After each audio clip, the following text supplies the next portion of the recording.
오늘 데살로니가 전서 2장 13절부터 같이 말씀을 보도록 하겠습니다. 이러므로 우리가 하나님께 쉬지 않고 감사함은 너희가 우리에게 들은 바 하나님의 말씀을 받을 때에 사람의 말로 아니하고 하나님의 말씀으로 받으니 진실로 그러하다. 이제 우리가 서신서나 성경을 읽어볼 때 초대교회 성도들의 삶과 신앙이 어땠는지를 아주 면밀하게 상세하게 볼 수 있다. 제가 그런 말씀을 드렸죠. 하나님의 말씀을 받을 때에 어떻게 받느냐. 이 데살로니가 그 성도들은 바울과 실로아노와 디모데가 가서 복음을 전할 때에 사람의 말이 아니라 하나님의 말씀으로 받았다. 그 말은 사람의 말로 받는 사람들이 있고 하나님의 말씀으로 받는 사람들이 있다는 거죠. 사람의 말로 받는 사람은 이제 자기가 옳다 하고 이들의 말을 듣고 판단하고 정죄했던 유대인들이라고 유대인들이나 이방인들이죠. 그런데 데살로니가 성도들은 이들의 말씀을 들을 때 하나님의 말씀으로 받아들이게 되었다는 말입니다. 자, 근데 이게 참 은혜죠. 하나님의 말씀을 들을 때에 하나님의 말씀으로 받아들일 수 있다. 이게 보통 말이 아닙니다.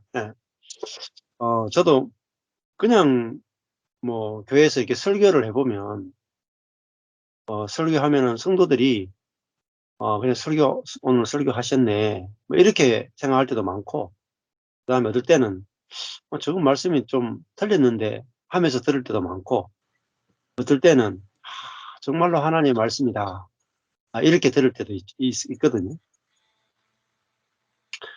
근데 복음이라고 하는 것은 사람의 생각으로는 생각할 수 없는 이야기가 복음입니다.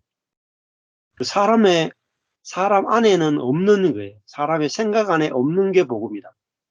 그래서 복음은 사람 안에 없는 거기 때문에 들었을 때 그거를 아멘 하는 게 보통 아니에요. 이제 정말 성령이 아니고는 우리가 이제 이렇게 아멘 하는 게 쉽지가 않단 말입니다. 보세요. 이 복음이 특히 저 같은 경우에 첫 번째 사역 때는 뭐 일반적인 교회들이 전하는 그런 은혜와 율법을 섞어서 전하는 그런 말씀을 제가 계속 사역을 했잖아요. 그때는 뭐 사람 반대하는 사람 없죠. 뭐 은혜와 율법을 섞으면 다 아멘 하죠. 뭐 설교를 잘하느냐 못하느냐 문제는 있을지 몰라도 핍박하거나 반대하는 사람 없어요. 근데 율법을 싹 빼버린 100% 은혜의 말씀, 복음을 전하면 쫙 갈라집니다. 그러니까 그 하나님의 말씀으로 받는 사람이 희귀해요. 제가 제일 처음에 했잖아요. 제일 처음에 전할 때 저희 교회 성도가 90%가 반대했다. 90% 이상. 정말 90% 이상이 말씀 못 듣겠다. 이 뭐 목사님이 아니고 도사 같은 이야기만 한다. 이렇게. 이해를 못했어요. 이해를. 그러니까 지금 13년이 지나가지고 여러분이 이제 말씀을 들으러 오는 것만 해도 좀 신기해요. 신기해. 그러니까 저희 교회 안에서만 전해가지고 될 일이 아니에요. 왜? 이렇게 아멘 하는 사람이 희귀하기 때문에 전국에서 세계에서 다 모아야 돼요. 그래서 하나님의 말씀으로 이렇게 받아들여진다. 이게 진짜 성령의 은혜가 아니고는 불가능하죠. 근데 이 데살로니가 성도들이 바울과 동료들이 복음을 전할 때 유대인들이 있었단 말입니다. 그 가운데도 유대인들이 율법에 쩔어 있는 사람들이잖아요. 지금도 이스라엘은 율법에 쩔어 있는데 근데 그 율법에 쩔어 있던 사람들 가운데 바울이 전하는 예수 그리스도를 통한 은혜의 복음을 들었을 때 하나님의 말씀으로 듣고 아멘 하는 게 쉬운 게 아니에요. 아멘 하는 순간 어떻게 되냐면 모든 율법을 다 폐해야 돼요. 율법하고 이혼이 돼야 돼요. 이혼. 그러니까 율법하고 이혼하고 그리스도하고 결혼하는 거예요. 그러니까 어떻게 되겠어요? 이혼이라는 과정이 있단 말이에요. 이혼. 이혼이 보통 일이 아니죠. 그래서 정말 이혼해 본 사람들만 아는 거잖아요. 저는 이혼 안 해봐서 모르겠지만 이혼당할 위기도 몇 번 겪었죠. 생각해보니 아찔하더라고. 예. 그러니까 어, 그 이혼한다는 것은 정말 그 사람하고 완전히 끝나는 거고 완전히 이제 남이 되는 거잖아요. 그래서 이 바울이 전하는 예수 그리스도의 생명으로 시작해서 예수 그리스도의 생명으로 끝나는 믿음에서 시작해서 믿음으로 끝나는 이 복음은 율법하고 빠이빠이 한단 말입니다. 그러니까 유대인인데 할례도 안 행하고 유대인인데 안식일도 안 지키고 유대인인데 부정한 음식을 다 먹고 유대인인데 이방인들하고 같이 형제로 살고 정결 예식 하나도 안 지켜도 되고 구약에 있는 모든 성전을 폐하고 제사장도 폐하고 그죠? 심지어 십계명도 어겨도 하나님이 벌하지도 않고 우리가 한번 의인되면 영원히 의인되고 그러니까 예수 생명으로 산다. 예수도 유대인들이 하나님을 신성모독죄로 죽인 존재 아닙니까? 근데 그 예수를 하나님이 유대인들을 위해서 보낸 메시아라고 인정하는 것은 유대인의 입장에서 보면은 이제 메시아가 더 이상 오지 않는단 말이에요. 그 민족의 희망이 다 끝났다네. 예. 근데 그거를 아멘으로 받아들이는 것은 머리로 받아들일 수 없는 거죠. 그게 아멘이 되면 그냥 아멘만 하고 끝나는 게 아니고 가족 안에서 민족 안에서 다 버림받는 거예요. 예. 버림받고 핍박받는 거랍니다. 사실은 이 믿는 자체가 목숨을 거는 이야기예요. 그러니까 이게 인간의 생각으로 영접이 되겠습니까? 우리는요, 지금 예수 믿는 거야. 뭐. 그냥 예수 믿으면 되죠. 뭐. 요즘 시대는. 근데 저희들이 어릴 때는 조금 달랐죠. 어릴 때는 안동에 사는 어떤 사람이 아들이 예수 믿었다. 교회 나갔다. 그거는요, 제사 안 지내야 돼요. 제사. 유교를 다 버려야 돼요. 유교를 다 버리고 예수를 믿잖아요. 그러니까 예수 믿는 것은 유교를 다 버려야 돼요. 그러니까 그 안동에 있는 대부분의 남자들은 교회 오는 순간에 그 집안 전체, 아버지와 모든 가족으로부터 온갖 핍박을 다 받는 것을 생각하고 예수 믿었어요. 정말 제 주변에도 그런 분들 계시거든요. 예, 목사님들도 계시고. 뭐 예수 믿는 1세대 엄청난 핍박을 많이 받았죠. 집에서. 데살로니가 성도들의 상황이 딱 그랬어요. 딱 이런 거죠. 안동 그 양반집에 그것도 종손이라 종손이 예수 믿겠다 하는 거하고 그거보다 훨씬 심한 거예요. 그래도 죽이진 않잖아요, 우리나라는.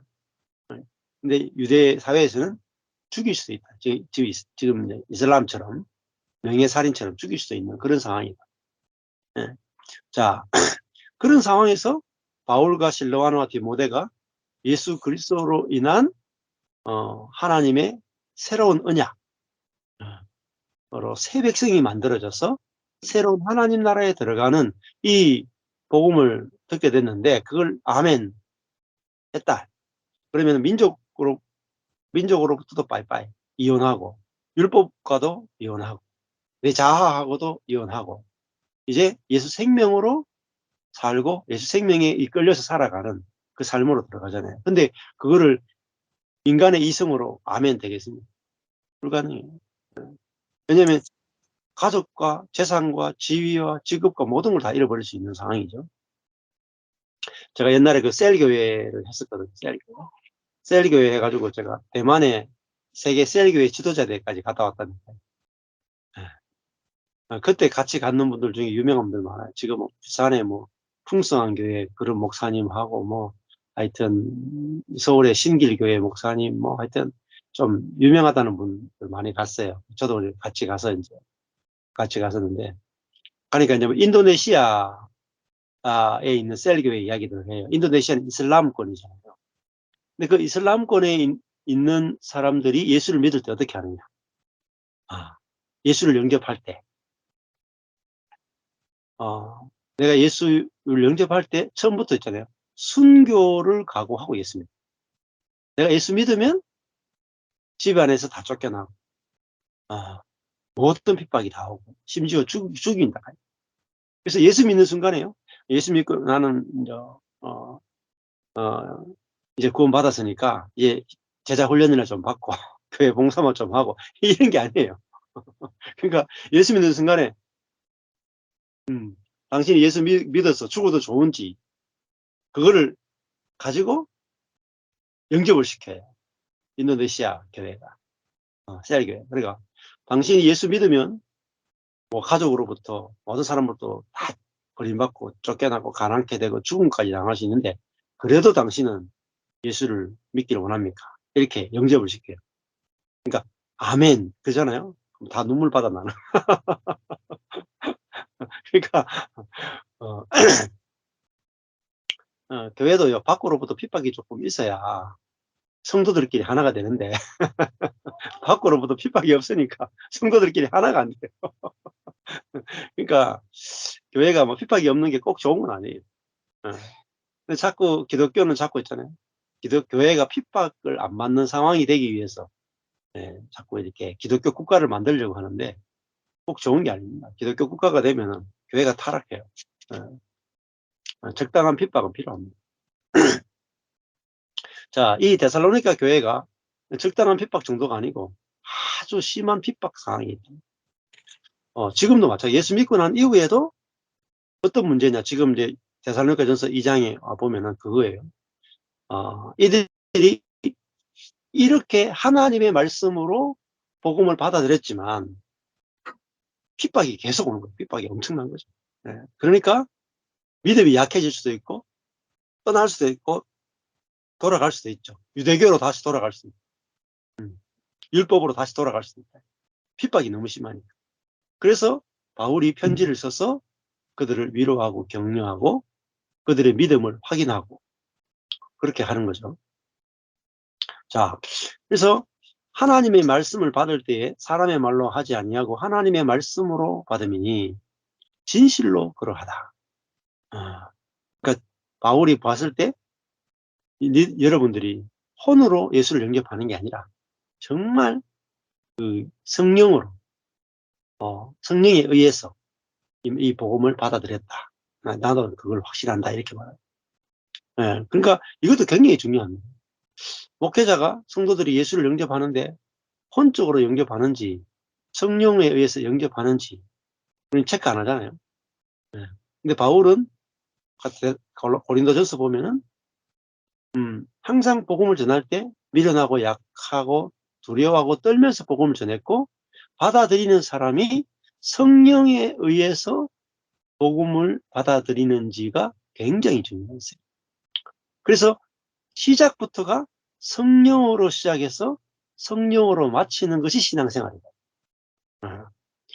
그러니까 혼으로 영접하고 혼으로 신앙생활을 하는 것은요. 핍박이 오면 아무 힘이 없어요. 고난이 오면 힘이 없어요. 그런데 성령으로 시작해서 성령으로 살고 성령에 의해서 열매를 맺고 성령에 의해서 살아지면 어떤 핍박이 와도 능히 감당하고 이길 수 있습니다. 그래서 시작부터가 하나님의 말씀으로 받았다라는 말은 성령에 의해서 복음이 아멘이 되어졌답니다. 진실로 그러하다. 자, 그러면서 하나님의 말씀으로 받았을 때 그 결과가 어떠느냐 이거죠. 이 말씀이 이제 23절 하반절 보면 이 말씀이 또한 너희 믿는 자 안에서 속에서 어떻게 돼요? 에네르게오 역사한단 말입니다. 일하고 있다. 그러니까 말씀이 믿는 자 안에서 일하고 있는 거예요. 그 복음이 믿는 자 안에서 역사한단 말이에요. 에네르게오 에너지로 막 생명으로 역동적으로 움직인단 말이에요. 그 말은 뭐겠어요? 그 말씀이 그 사람을 통치하고 설복시키고 이끌고 감동을 주고 살려내고 깨닫게 하고. 그러니까 여기 보면은 주어가 말씀이에요. 말씀. 성경 공부할 때 계속 강조하죠. 주어를 찾아라. 주어를 찾아라. 한 절을 읽을 때마다 주어를 찾으셔야 돼요. 그러면 우리가 주어를 의식 안 하면 어떻게 되냐? 주어를 의식 안 하면 사람 중심으로 성경을 묵상하게 돼 있어요. 저절로, 본능적으로. 근데 주어를 의식하면 다시 원점으로 돌아와요. 자, 이 말씀이 또한 믿는 자 속에서 역사하느니라. 우리 그냥 읽죠. 그냥 읽으면은 아무것도 건지는 게 없어요. 네. 자, 말씀 읽을 때 이 말씀 주어죠.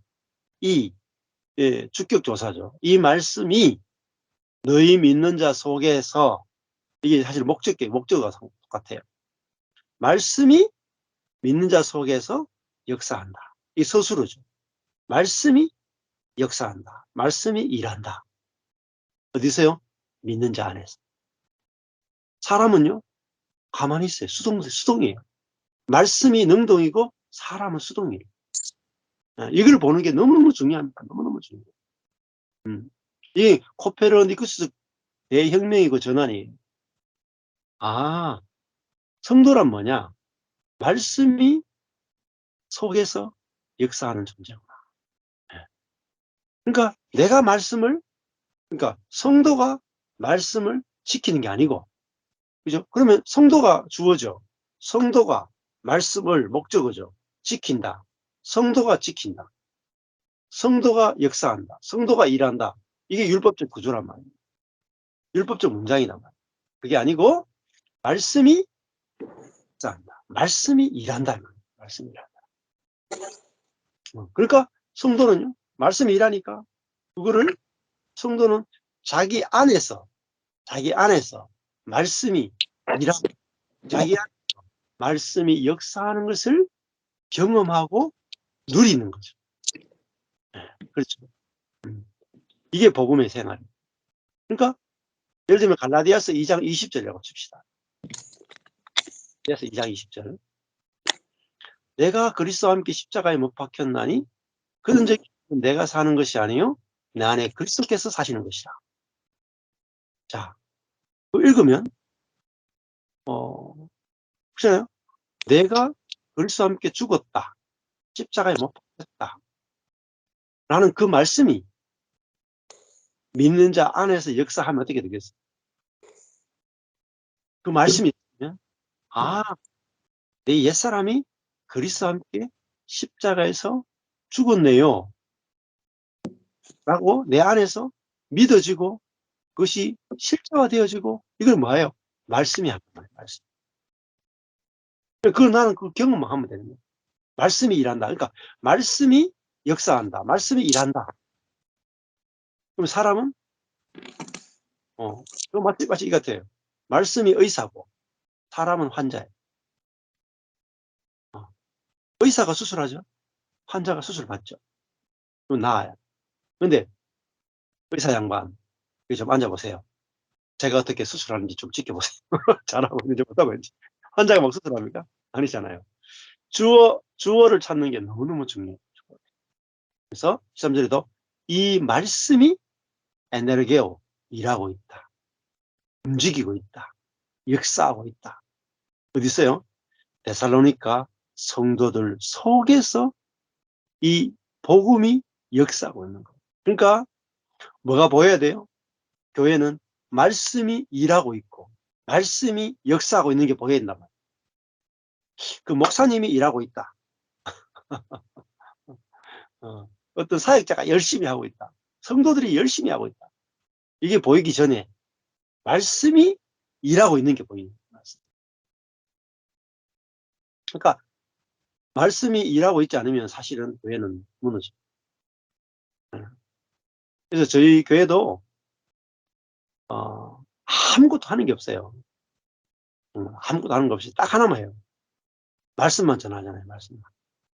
그리고 모여서 말씀을 나누기만 하잖아요. 그러면서 뭘 보는 거예요? 그러면은 말씀만 전하고 말씀을 나누기만 해요. 뭘 보는 거예요? 말씀이 어떻게 교회 안에서 실제가 되는가? 말씀이 우리를 어떻게 다스리는가? 그걸 보는 거죠. 다 같이 그걸 보는 거예요. 예. 말씀이 얼마나 진리인가? 말씀이 얼마나 아멘이 되는가? 어, 그거를 교회 생활에서 보는 거예요. 내 삶에서 보는 거예요. 내 안에서 보는 거죠. 그 말씀은요, 정말 신비롭다. 그 말씀 하나가 사람이 죽고 살아요. 침륜에 빠질 수도 있고, 평안할 수도 있고, 정신병이 걸릴 수도 있고, 해방될 수도 있고, 그 절망적인 상황에서도 안식이 올 수도 있고, 절망적인 상황에서 자살할 수도 있죠. 예. 사람은 뭐냐면 원래가 말씀으로 지어진 존재예요. 말씀. 그러니까 말씀이 나를 창조했잖아요. 옛 피조물도 말씀이 창조한 사람이고, 새로운 피조물도 말씀이 창조한 사람. 그러니까 말씀이 없이 사람이 창조 안 돼요. 그러니까 나도 내가 누구인가? 내가 누구인가? 새로운 나는 누구인가? 말씀이 열어주고, 말씀이 깨닫게 하고, 말씀이 창조하는 거예요. 그러니까 말씀이 어마어마하게 중요합니다. 온 우주 가운데 가장 중요한 게 말씀입니다. 말씀을 아는 거 너무너무 중요해요. 예. 저도 온갖 영성생활 다 해봤다는 거예요. 온갖 뭐 성령 사역, 말씀 사역, 뭐 상담, 뭐 셀교회, 뭐 찬양 사역 다 해봤는데 뭐가 없어요.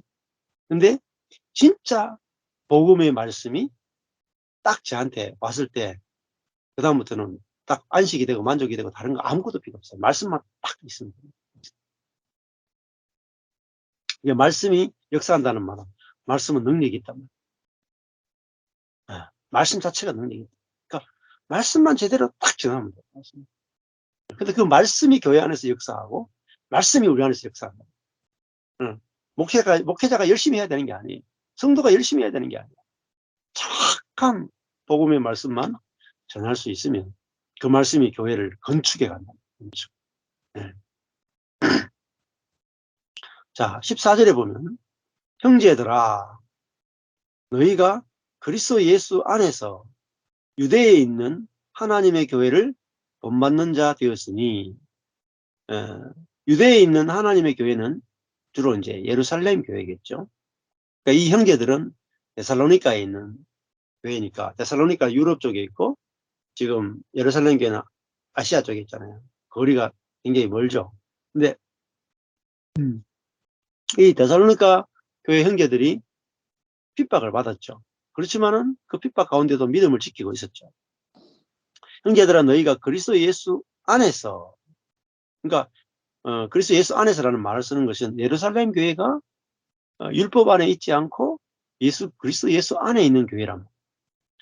그리스도 예수 안에 있는 어, 교회고 또 이들도 그리스도 예수 안에 있고 그래서 유대에 있는 하나님의 교회들을 본받는 자 되었다.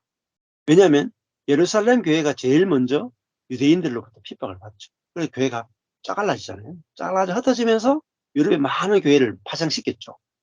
그래서 제일 먼저 예루살렘 교회가 고난을 받았죠. 어떤 고난을 받았는지 밑에 나옵니다. 저희가 유대인들에게 고난을 받음과 같이 동족에게, 가족에게 어마어마한 핍박을 받죠. 죽임을 당하고, 살해당하고, 모든 재산을 잃고, 사람들이 막 노예로 팔리기도 하고, 어마어마한 핍박을 받죠. 저희가 유대인들에게 고난을 받음과 같이 예루살렘 교회가 너희도 너희 나라 사람들에게 동일한 것을 받았다. 그러니까 그 고난 받는 게 뭐죠? 정상이에요, 정상. 그리고 자꾸 교회에서 이런 그 기복주의 설교 또 그다음 그 설교를 많이 하죠. 예수 믿으면 복 받는다. 예수 믿으면 세상에서 성공한다. 뭐 이런 식으로 설교를 많이 하잖아요. 근데 이제 성경을 보면 기본적으로 예수 믿으면은 핍박이 오게 돼 있어요. 자, 왜 핍박이 오냐면 세상과 다르기 때문에. 세상과 완전히 다른 하나님의 나라를 전하기 때문에. 그래서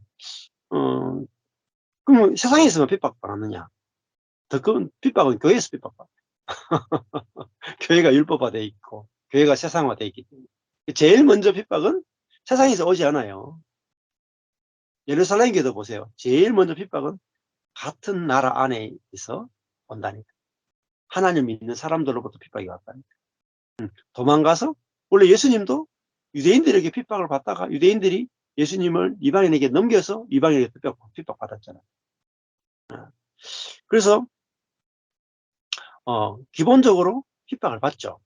그러나 하나님이 그 믿는 자들을 돕기 위해서 많은 사람들을 준비시켜 놓고, 믿는 자들 속에서나 믿지 않는 자들 속에서 이 하나님의 사람들을 어, 돕고 살리기 위해서 많은 사람들을 준비시켜 놨다. 자, 그래서 너희도 너희 나라 사람들, 동족이 동포들에게 동일하게 받았다. 뭘 받았느냐? 고난을 받았단 말이에요. 해를 입었다. 예. 자, 그럼에도 불구하고 그들이 믿음을 떠나지 않았다. 15절에 유대인은 예루살렘 교회를 핍박했던 그들이죠. 유대인들. 지금도 로마 세계 전체를 돌아다니면서 교회를 핍박하는 주체는 유대인들이에요. 이방인들이 아니고, 로마인들이 아니고 유대인들이 온 교회를 쫓아다니면서 교회를 공격하고 핍박을 하고 있습니다. 15절에 유대인은 주 예수와 선지자들을 죽이고 우리를 쫓아내고 하나님을 기쁘시게 아니하고 모든 사람에게 대적이 되어 우리가 이방인에게 말하여 구원 얻게 함을 저희가 금하여 자기 죄를 항상 치우매 노하심이 끝까지 저희에게 임하였느니라. 자, 노하심이 끝까지 저희에게 임하였다라는 것 속에는 뭐가 들을 수 있냐면은 그 AD 한 70년경쯤 보면은 결국은 그 예루살렘이 완전히 회파돼요. 로마에 의해서 까불다가 완전히 로마에서 짓밟히거든요. 돌 하나 위에 돌도 남아 있지 않을 정도로 완전히 다 무너져요. 교회를 핍박하다가 유대교가 다 무너진다. 자, 이 유대인들은 하나님을 섬기는데 뭐로 섬겨요? 육으로 섬기죠. 그리고 율법으로 섬기죠. 그다음에 자기 열심으로 섬기죠. 자아로 섬기죠. 이게 원래 바울이 하나님을 섬기는 것이었어요. 근데 바울이 딱 유대인이었잖아요. 지금 15절, 16절에서 말하는 요 유대인이 누구냐? 예수 믿기 전에 딱 바울이었어요. 예수 만나기 전에. 딱 자기 이야기 하는 거예요. 그러니까요, 이 바울은 교회를 핍박하는 유대인에 대해서 뭐 할 말이 없어. 왜냐하면 자기가 그런 삶을 살았거든요. 그러니까 교회를 그렇게 핍박하는 유대인에 대해서 불쌍히 여기는 거죠. 불쌍히. 그들을 미워하지 않는 거예요. 왜? 자기가 그런 삶을 살다가 하나님께 부름받아 왔기 때문에. 네. 그렇게 됐죠. 자, 근데 유대인들은 하나님을 믿고 또 생활을 할 때에 전부 다 뭐로 살아요? 자아. 타락한 아담의 본성의 지배를 받는 자아로 하나님을 섬기는 사람이 이스라엘 사람, 지금도 마찬가지. 그러니까요, 사단의 밥입니다. 하나님을 열심히 섬기면 섬길수록 뭐예요? 여기 보면은 하나님을 기쁘시게 하는 게 아니고 모든 사람에게 대적이 돼요. 하나님을 대적하고 있고 사람도 대적하고. 그러니까 근데 유대인들은 이렇게 생각해요. 무슨 소리합니까? 우리가 하나님을 어떻게 대적하고 있고 사람들을 어떻게 대적합니까? 우리는 하나님을 기쁘시게 하기 위해서 목숨을 거는 사람입니다. 이렇게 써. 저도 그랬어요. 저도. 우리가 내가 자아로 신앙생활 하는지 내 안에 예수의 생명으로 신앙생활 하는지에 따라서 완전히 세계가 달라요. 자아가 아무리 선하게 하나님을 섬겨봤자 사실은 하나님을 기쁘시게 하는 게 아니라 하나님을 대적하는 것이다. 유대인들이 하나님을 잘 섬기면 잘 섬길수록 자아 안에서, 율법 안에서, 자기를 높이기 위해서 자기의 열심으로 하나님을 섬기면 섬길수록 더 하나님을 대적하고 예수를 십자가에 못 박아 죽이고 이방인에게 넘겨서 죽이고 교회를 하나님이 세우신 갑주고 산 교회를 계속 지금도 핍박하고 있었단 말이에요. 그런데 유대인들은 계속 하나님을 섬기고 있다고 생각합니다. 그러니까 인생에서 가장 불쌍한 게 뭐냐? 사단을 섬기고 있는데 하나님을 섬기고 있다고 속고 있는 거예요. 이게 가장 불쌍한 거예요. 지금도 이스라엘 사람들, 이런 사람들이 제일 불쌍한 거예요. 제일 불쌍한 거예요. 사단을 섬기고 있어요. 지금 이스라엘 사람. 근데 하나님을 섬기고 있다고 생각합니다. 뭘 보면 알 수 있어요? 열매를 보면 알 수 있어요. 유대인들은 뭐죠? 사람들을 죽이고 있잖아요. 대적하고 있잖아요. 이웃을 사랑하는 것이 아니라 이웃을 죽이고 있죠. 그러니까 이웃을 죽이고 있으면 다 하나님을 대적하는 거예요. 사실. 열매를 보면 알 수 있어요. 하나님의 이름으로 해도 똑같아요. 사람을 미워하고 사람을 대적하고 사람을 핍박하는 것은 하나님의 이름으로 해도 사실은 사단이에요. 사실. 자, 그 열매를 보고 알아야 되지. 그 사람들이 하나님을 얼마나 잘 섬기느냐. 이거 가지고 보면 안 된다는 거예요. 그래서 이게 영적 분별력이에요. 그러니까 많은 목사님들 가운데 하나님의 이름으로 누군가를 죽이자, 누군가를 없애자, 공산당을 몰아내자. 하나님의 이름으로 또 반대로 그 자본가를 몰아내자. 그러니까 누군가를 정의를 부르짖는 것, 정의를 부르짖는 게 교회가 아니에요. 교회는 정의로운 사회를 만들고 정의를 부르짖는 게 아니라 교회는 구원을 말하고 은혜를 말하는 것이죠. 율법을 주장하는 것이 아니라 복음을 통해서 은혜를 통해서 사람을 살리는 것. 그것이 교회의 유일한 사명이죠. 자, 그 유대인들은 자기도 모르게 사단의 종이 되어서 하나님을 대적하고 많은 사람을 죽이고 있습니다. 자, 16절에 우리가 이방인에게 말하여 구원을 얻게 함. 자, 바울과 실로아노와 디모데가 핍박을 유대인들에게 많이 받은 이유가 뭐냐면은 이방인에게 구원을 전했기 때문이에요. 유대인들은 이방인에게는 구원이 없다고 생각했어요.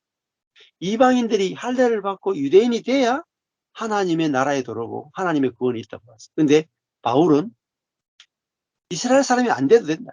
할례를 안 받아도 된다. 이제는 이 유대인과 이방인을 갈라놓는 율법이 폐해졌기 때문에 율법이 없어도 이방인들에게도 하나님은 이방인의 하나님이에요. 이 이스라엘의 하나님만이 아니라 모든 사람들의 하나님. 이스라엘 사람들이 어떻게 해서 기급을 한다. 구원은 이스라엘 사람들에게 밖에 준 게 없다. 모든 전 세계 사람들에게 준 적이 없고 오직 이스라엘 사람들에게 줬다. 그게 유대인들이 갖고 있는 선민의식이었죠. 그런데 바울은 아니다. 이제 그리스도 예수 안에서 모든 사람에게 구원이 열렸다. 그래서 할례를 받을 필요도 없고 유대인이 될 필요도 없고 이제는 예수 생명을 받아서 예수 생명으로 살면 그것이 하나님을 올바르게 섬기는 것이고 하나님을 기쁘시게 하는 것이고 그것이 새로운 삶이다. 이렇게 이야기를 하는 거예요. 얼마나 과격합니까? 유대인이 들었을 때 야, 성전도 폐하고 제사장도 폐하고 안식일도 폐하고 그죠? 정결 예식도 폐하고, 뭐 무교절, 오순절, 뭐 초막절, 유월절 다 없어지는 거죠. 다 없어지는 거죠. 얼마나 과격합니까? 기존에 해오던 모든 것을 다 폐해버렸으니까.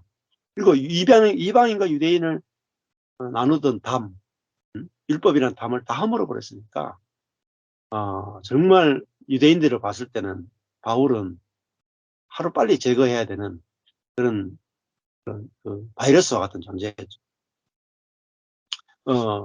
자, 그래서 우리가 이방인에게 말하여 구원 얻게 함을 저희가 금했단 말이에요. 금하다는 말은 콜리오, 방해하고 막았단 말이에요. 틀렸기 때문에 쫓아다니면서 계속 핍박하는 거죠. 응. 그래서 어떻게 했어요? 자기의 죄를 항상 채우며, 그죠? 근데 유대인들은 자기가 잘못됐다는 생각을 1도 못합니다. 근데 바울을 핍박할 때마다 하나님을 위해서 하는 거예요. 하나님을 위해서 하는 게 여러분 얼마나 무서운 건지 아셔요? 여러분이 하나님을 위해서 살려고 막 이렇게 하시면 안 돼요. 하나님이 내 안에 사는 거하고 내가 하나님을 위해 사는 게 달라요. 네. 그리스도인은 하나님이 주어가 되고 하나님이 나를 통해서 사시는 거예요. 근데 내가 하나님을 위해서 이런 일을 하자. 내가 선택해서 이런 방식으로 하자. 방법과 일을 내가 선택해서 하잖아요. 하나님을 대적할 수밖에 없어요. 그게 유대인들이었어요. 그러니까 사실 하나님의 일을 계속 방해하고 있는 거죠. 자기 죄를 항상 채우고 싶은 거죠. 그래서 어디까지 가요? 노하심, 진노가 끝까지 그들에게 갔다. 그래서 끝까지 가야죠. 그래서 그들이 완전히 망해야 이제 그걸 더 이상 안 하게 되는 거예요. 망할 때까지 가는 거예요. 네. 참 안타깝죠. 70년에 완전히 망할 때까지 가는 거예요. 예. 자, 17절에 보면 형제들아 우리가 잠시 너희를 떠난 것은 얼굴이요 마음이 아니다. 바울이 복음을 여러 군데 전하다 보니까 데살로니가 교회에 가서 잠시밖에 머물렀거든요. 근데 여기 보면은 형제들아 우리가 잠시 너희를 떠난 것은 떠나다 갈 때 그거 뭐 제가 자주 말씀드리잖아요. 바울이 어느 지역에 가서 복음을 전하는데 오래 못 머물러요. 그러니까 이 내가 죽고 예수가 사는 복음을 딱 전하자마자 핍박이 있으면 도망가야 돼. 그러니까 이 사람 복음을 듣자마자 뭐 1개월도 안 됐고 뭐 2개월도 안 됐는 전부 초신자인데 자기들끼리 모여가지고 신앙생활 해야 돼. 아니 설교자도 없죠. 그죠? 복음도 제대로 모르죠. 그러니까 얼마나 약해요. 예수 믿은 지 뭐 1개월, 6개월밖에 안 됐는데 얼마나 약해요. 근데 그들이 모여가지고 교회를 이루어야 돼. 그들이 모여가지고 핍박을 이겨야 돼. 어. 얼마나 약한 교회예요. 그런데 바울은 떠날 수밖에 없는 거예요. 핍박이 있으니까. 근데 떠날 때 이 떠난다는 말이 헬라어로 아포르파니저예요. 아포르파니저. 원래 이제 이게 섞인 거예요. 아포하고 오르파노스가 오르파노스가 뭐냐면 호화예요. 호화. 그러니까 형제들아 우리가 잠시 너희를 떠난 것은 가는 것은 부모를 잃게 한 것은 이 말이에요.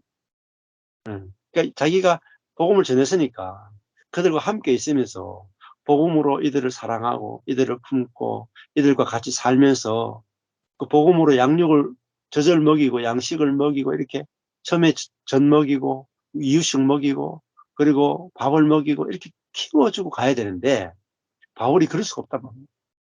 그래가지고 부모를 잃게 했다. 이게 바울의 마음이죠. 내가 복음을 전했는데 여러분에게 너무 미안하다. 왜? 엄마가 애를 낳자마자 떠나야 되는 상황이에요. 애를 두고. 그 상황이. 그러니까 바울은 복음을 전할 때 항상 그, 그 성도들에 대해서 뭔가 이렇게 받으려고 하는 마음이 없어요. 그러니까 이 성령으로 살기 때문에 받고자 하는 것이 아니라 못 준 것이 미안한 거죠. 못 준 것이. 예, 부모로서, 영적인 부모로서. 그러니까 형제들아, 우리가 잠시 너희를 부모를 잃게 한 것은, 이런 뜻입니다. 떠난 것은, 부모를 잃게 한 것은. 야, 그러니까 쉽게 말하면 뭐 엄마가 애를 어쩔 수 없이 애를 버릴 수밖에 없는 상황입니다. 내가 잠시 너희를 떠난 것은 얼굴이요, 마음은 아니다. 몸은 떠났지만은 마음은 절대 여러분을 떠날 수가 없다. 그 말이에요. 그러니까 바울이 그리스도 예수의 마음이 너희 얼굴 보기를 열정으로 더욱 힘쓰다. 그러니까 아주 큰 열정 안에서 더욱 크게 열심을 냈다. 너희를 보기를 더 열심을 냈다. 여러분들 보고 너무너무 보고 싶. 마치 애를 낳은 엄마가 애를 그렇게 보고 싶은 것처럼 그렇게 보기를 원했다. 이게 세 사람의 마음이에요. 그러니까 우리 안에 내가 죽고 예수가 살면 이런 엄마의 마음이 나오는 거예요. 사람에 대해서. 예. 예. 그러니까 이게 하나님 아버지의 마음입니다. 그러니까 사람이 너무너무 보고 싶고 너무너무 좋고 너무너무 사랑스럽고 이게 정상이 남아요. 이게 실제예요, 실제. 내가 죽고 그리스도가 사는 복음을 깨달았다 하는데 만나보면 얼음장처럼 차가워. 사람을 만났는데 차가워, 너무 차가워. 그러면은 바울하고 다르잖아요. 그래서 성경을 면밀하게 봐야 된다는 게 뭐냐. 바울의 글 속에서 바울의 글은 이 바울의 서신은 어디서 나오겠어요? 바울의 마음에서 안 나왔겠어요? 그죠? 그 바울의 마음에서 글이 나왔다면 그 바울의 마음이 만져져야 되잖아요. 근데 그 바울의 마음은 바울의 마음이 아니라 바울 안에 있는 그리스도의 마음이다. 그러니까 그리스도의 마음이 뭐냐? 우리에게 주어진 새 생명이다. 새 생명. 그러니까 그 새 생명의 실제가 뭐냐? 이거는 바울의 글을 잘 읽어보면은 새 생명은 이런 거구나. 이런 거구나. 이타적인 마음이구나. 그걸 이제 알게 되는 거죠. 그렇잖아요. 사람이 좋아 보여요. 사람에 대해서 부정적인 것이 확 사라져요. 음. 자, 잘 보세요. 어떤 분은 이렇게 설교하는, 사람은 철저하게 부패했다. 인간은 아담의 선악과를 먹고 완전하게 머리끝부터 발끝까지 완전하게 부패했다. 인간에게는 시체 냄새밖에 안 난다. 그래서 인간은 볼 필요 없이 우리가 하나님만 봐야 된다. 그 시체 나는 인간을 사랑하신 하나님의 사랑에만 포커스를 맞춰야 된다. 그 일면은 맞아요.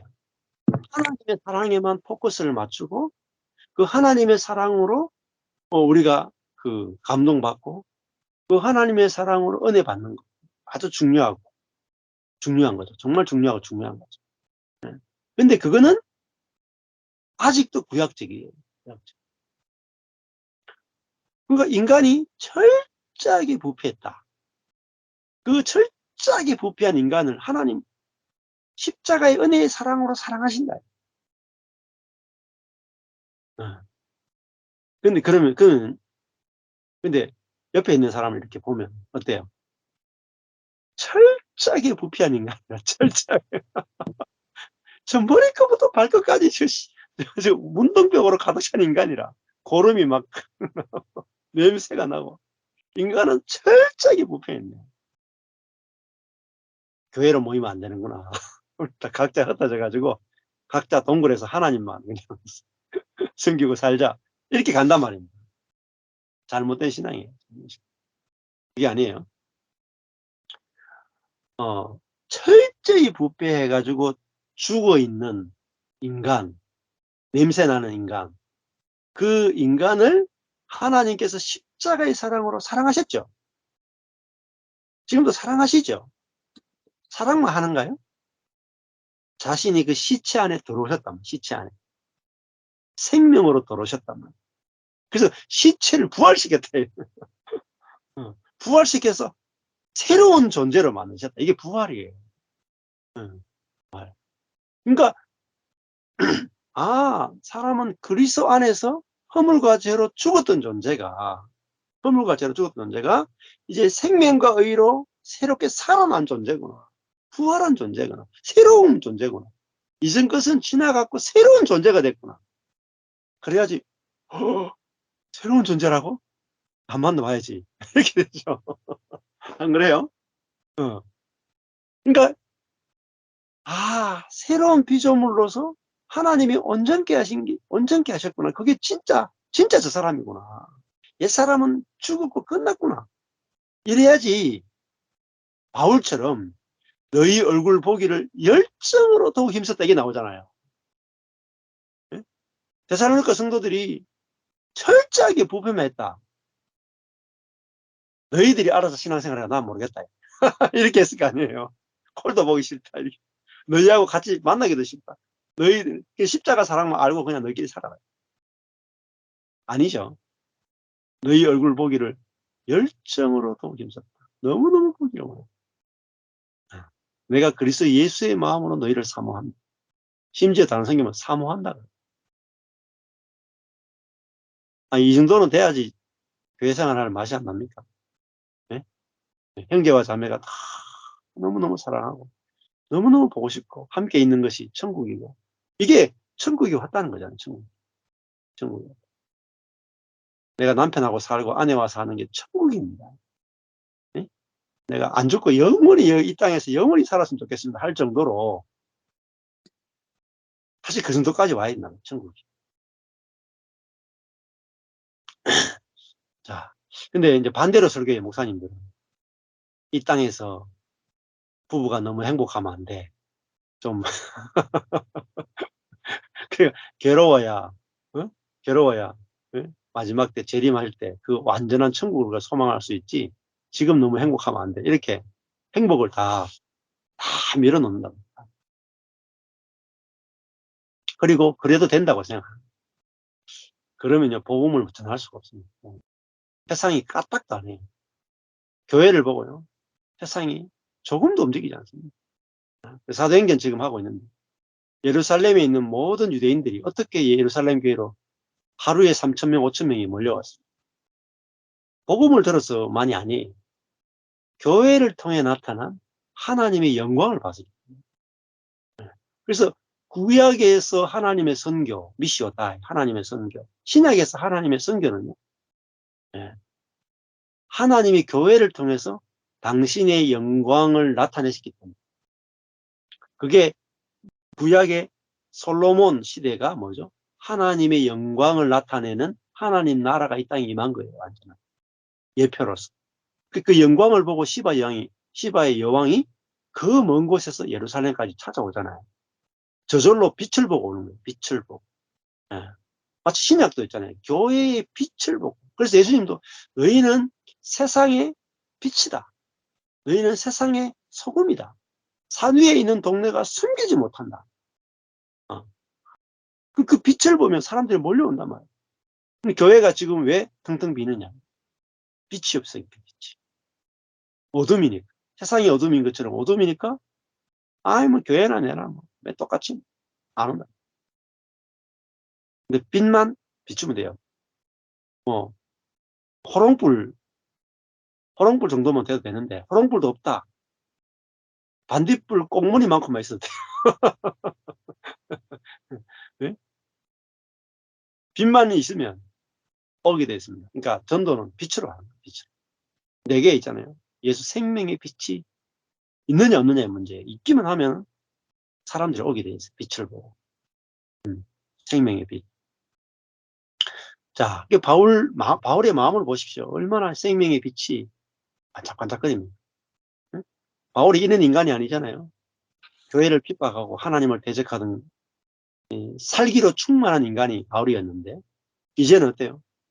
내가 너희 얼굴 보기를 열정으로 힘쓸 정도로 이 데살로니가 성도를 뭐 헌금 받는 것도 아니고 자기에게 뭐 도움 받는 것도 아니고 오직 자기가 복음의 빚진 자로서 이들을 복음으로 낳고 이들을 복음으로 더 돌보지 못해서 내가 부모로서 아이를 낳고 내가 핍박 때문에 도망갈 수밖에 없지만 너희를 돌보지 못하고 낳기만 한 것에 대해서 너무 미안하다.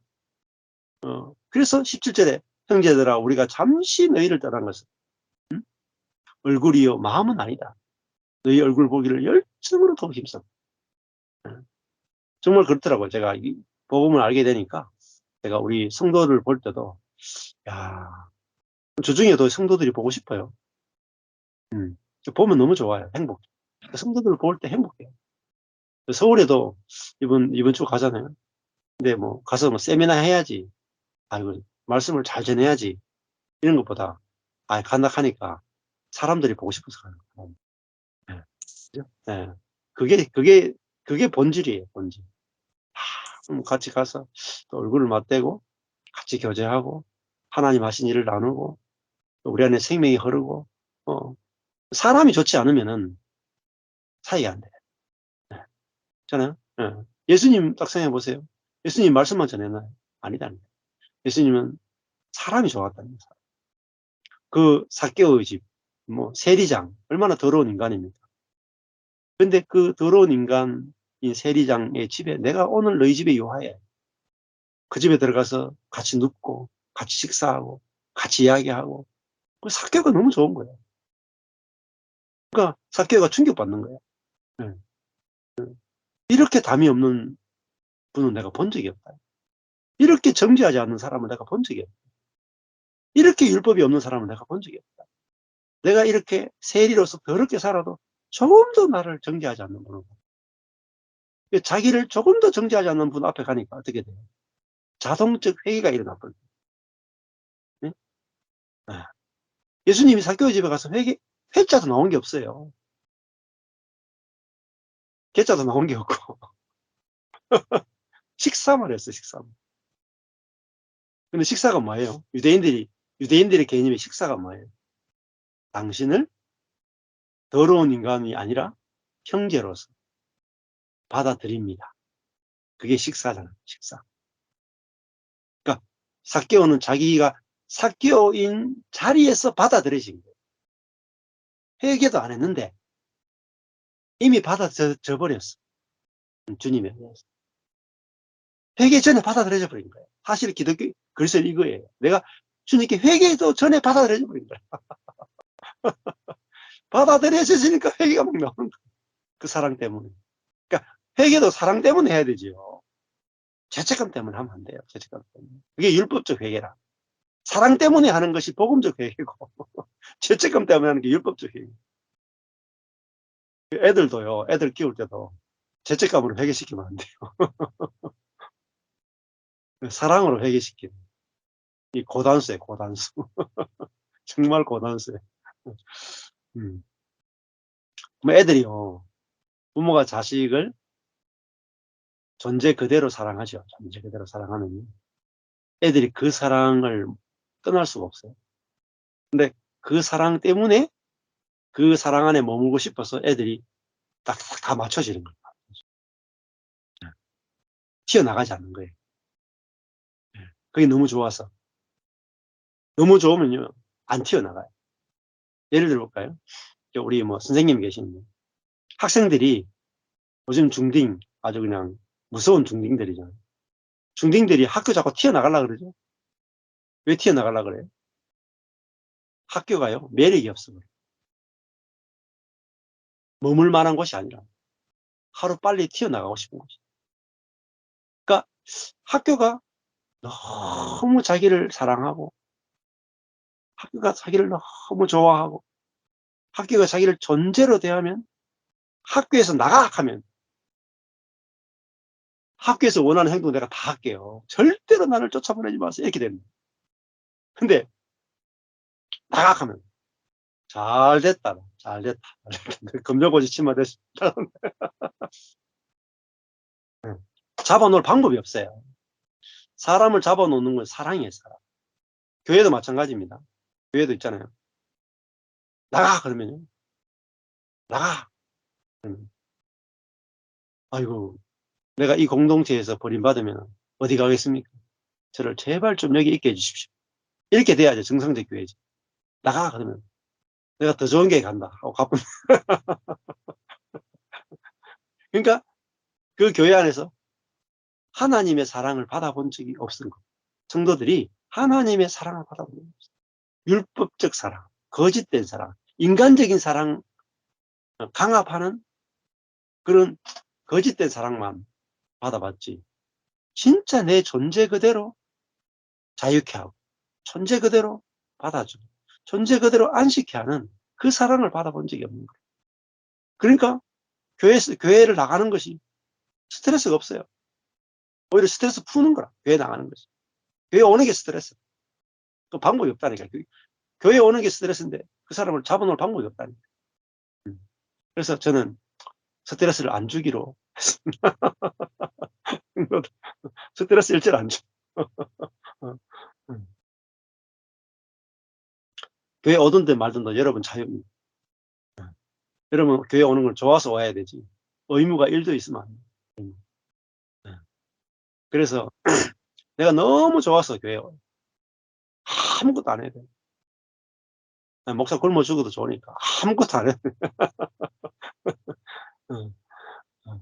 그래서 여러분이 형제 자매들이 너무 좋아서 내가 여기 내 온 우주 가운데 여기 있으면 내가 진짜 그리스도의 참사랑을 내가 받을 수 있고 경험할 수 있고 누릴 수 있기 때문에 나는 이 교회가 아니면 안 된다. 아, 네, 그렇게 돼야 진짜 신앙이 뭔지를 경험하는 거죠. 음. 바울과 데살로니가 성도들에게 관계가 그랬단 말이에요. 이 관계를 잘 보셔야 돼요. 아, 이게 진짜 새로운 피조물로서 새 교회로서 살아가고 있는 모습이구나. 어, 그걸 보면은 또 그 교회가 어떻게 만들어지는가. 복음으로, 말씀으로 만들어진다는 것. 예, 그것들을 확실하게 알 수가 있죠. 그래서, 저도 이제 이렇게 온라인으로도 이렇게 성경 공부하고 이렇게 하는데, 음, 이런 관계들이 만들어질 때 너무 행복해요. 만날 때마다 너무 기대가 되고, 감사하고, 또, 이번에, 에, 그 주말에 하는데 생각보다 손님들이 좀 많이 오셨어요. 단체로 오시는 데도 있다 하더라고요. 5분씩 이렇게 단체로 오시대. 한 20분 정도는, 최소 20분 정도 이상 오시지 않을까, 그런 생각이 듭니다. 그래서, 오셔가지고, 네, 말씀도 들으시고, 그다음에 오시가 간증도 듣고, 그다음에 여기 왔는 사람들하고 교통이 되는 게 중요해요. 네. 그래서 진짜 이 성경적인 교회를 경험하고 누리는 것이 너무너무 중요한 거죠. 자, 그 뒤에 보면은 이제 정리해 볼게요. 이제 그러므로 18절에 나 바울은 한 번, 두 번 너에게 가고자 하였으나 사단이 우리를 막았다. 하는 것은 이제 환경이 우리를 막았고 사단이 계속해서 가로막는 것을 경험했다. 막았다는 말이 엔콥토예요. 방해하다, 회방 놓다. 그런 뜻이고요. 19절에 보면 그렇지만은 우리의 소망이나 기쁨이나 자랑의 면류관이 무엇이냐? 바울과 실로아나와 디모데의 소망, 기쁨, 자랑, 면류관이 뭘까요? 죽어서 내가 주를 위해서 열심히 했기 때문에 면류관 세워준다. 이런 개념이 아니고 바울과 실로아나 디모데의 면류관이 뭐냐면요. 너희란 말이에요. 너무나 아름다운 고백 아닙니까? 여러분이 나의 면류관이다. 네? 여러분이 나의 상급이다. 여러분이 나의 자랑이다. 여러분이 나의 기쁨이다. 여러분이 나의 소망이다. 그만큼 아름다운 사랑의 고백이 있을까요? 네? 이 관계를 잘 보셔야 돼요. 이게 가능하죠. 이 땅에서 가능하단 말입니다. 이게 바울이 내가 죽고 내 안에 예수가 사니까 실제로 이렇게 사는 거예요. 교회 안에서. 형제를 보면서 당신이 나의 소망입니다. 당신이 나의 기쁨입니다. 당신이 나의 자랑입니다. 당신이 나의 자랑의 면류관입니다. 네. 나는 당신을 선물로 받은 것만 해도 나는 하나님으로부터 다 받았습니다. 하나님 우리에게 주시는 게 뭐냐? 형제를 주시는 거예요, 선물로. 얼마나 예, 이 면류관을 보셔야 됩니다. 여기 성경 공부하러 들어오시는 분들이 저의 자랑의 면류관, 저의 소망이고, 저의 기쁨이고, 저의 전부예요, 사실. 뭐, 다른 게 없잖아요, 뭐, 제가. 뭐, 다른 게 뭐 있습니까? 돈이 생깁니까? 교회가 커집니까? 없어요, 별로. 어? 우리가 서로 존재를 누리는 거예요. 근데요, 이게 훨씬 더 기뻐요. 교회가 막 커지고, 막 돈이 많아지고, 부흥하고, 그것보다 내가 내 앞에 있는 그 형제를 기쁨으로, 자랑으로, 면류관으로, 소망으로, 그렇게 누리는 것이 가장 큰 행복이에요. 이거만큼 큰 행복이 없어요. 예, 그거 되려면요, 우리 안에 복음이 실제가 돼야만 이게 고백이 되지. 안 그러면은, 바울이, 저것들이 이제 금방 해산했는데, 언제 키우냐, 저거. 이런 생각을. 예. 자, 그의 강림하실 때에, 예, 그 주의 재림, 혹은 파루시아라는 것은 출현, 다시 오심, 현존, 임재. 그러니까 그리스도의 임재, 그리스도의 현존, 그리스도의 오심, 그리스도의 출현 안에서 우리 주 예수 앞에, 예? 너희가 아니냐. 예. 나는 내놓을게. 주님 앞에 내놓을게. 너희들밖에 내놓을 게 없고. 너희들이 믿음이 잃어버리고 사라지면 어떡하겠냐. 이게 사랑의 고백이에요. 부부도 이것만 하면 돼. 당신이 내 인생의 멸류관입니다. 전부입니다. 내 인생의 소망이고, 내 인생의 기쁨이고, 내 인생의 사랑입니다. 나는 이렇게 고백하는데 안 넘어질 사람이 어디 있겠어요. 하다 다 넘어진다니까. 이런 고백 안 하고 맨날 지적질만 하고 그러니까 고쳐라 고쳐라 인간아. 네 때문에 내 인생 조졌다 이러니까 끝이 안 나는 거야, 끝이. 응? 뭔 인생에 당신이 무슨 내 소망이고, 당신이 뭐가 내 기쁨이고, 내 자랑의 멸류관이고. 아이고 참, 네 만나가 내 인생 이꼴 났다 이렇게 하니까 끝이 안 나는 거잖아요. 근데 복음 안에서 보니까, 야, 제가 아내가 제 기쁨이고 제 멸류관이고 그렇더라고요. 제 소망이고. 그게 눈이 어두워서 안 보인 거죠. 근데 주의 현존, 주의 임재 앞에서, 주님 앞에서, 이 말이야, 주님 앞에서, 우리 주 예수 앞에서, 나 진짜로 너희가 내 멸류관이다, 내 전부다, 이렇게 고백하는 거예요. 얼굴은 떠나 있지만 마음으로는 여러분이 전부다. 그래서 20절에 너희는 우리의 어디까지 가요? 영광이다. 음. 여러분이 예수 믿고 여러분이 성도가 된 것은 여러분이 우리의 자랑일 뿐만 아니라 영광이다. 나는 여러분을 볼 때 내가 너무 영광스럽고, 여러분 자체가 너무 영광스러운 존재다. 이미 뭐예요? 의인이 되었고, 이미 거룩하게 되었고, 이미 영광에 이른 존재란 말이에요. 영화에 이른 존재란 말이에요. 그러니까 성도를 볼 때 여러분은 영광에 이른 존재다.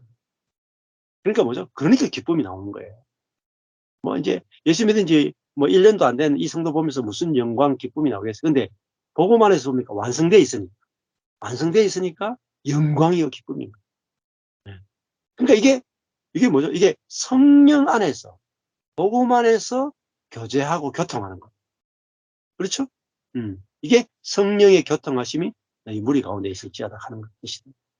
자, 우리가 이 서로가 서로를, 당신이 나의 영광이요, 당신이 나의 기쁨입니다, 이렇게 고백하는 교회로 우리가 경험될 수 있길 축복합니다. 감사합니다.